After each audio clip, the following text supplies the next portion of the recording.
साथियो, दुनिया में हर माण्हू ते हिकिड़ो मुश्किल वक़्तु ईंदो आहे, उहो गुज़री बि वेंदो आहे। आम माण्हू उन मुश्किल वक़्त खे उनजो इज़हार न करे सघंदो आहे, पर शाइर ते जॾहिं उहो मुश्किल वक़्तु ईंदो आहे त उहो उन्हनि पीड़ाउनि जो इज़हार कंदो आहे। उस्ताद बुखारी हिकिड़ो ईअं शेर लिखियो, एॾो शानदार उनखे उन लिखियो आहे जो अॼु आउं चाहियां थो त उहो तव्हांजी नज़र कयां।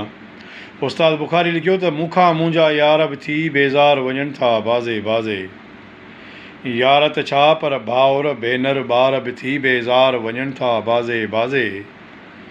ॿार त छा, पर घरवारीअ जा प्यार बि थी बेज़ार वञनि था बाज़े बाज़े।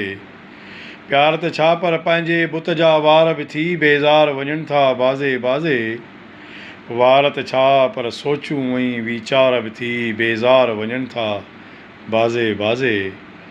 माण्हूअ जूं सोचूं ऐं वीचार बि बेज़ार थी वेंदा आहिनि।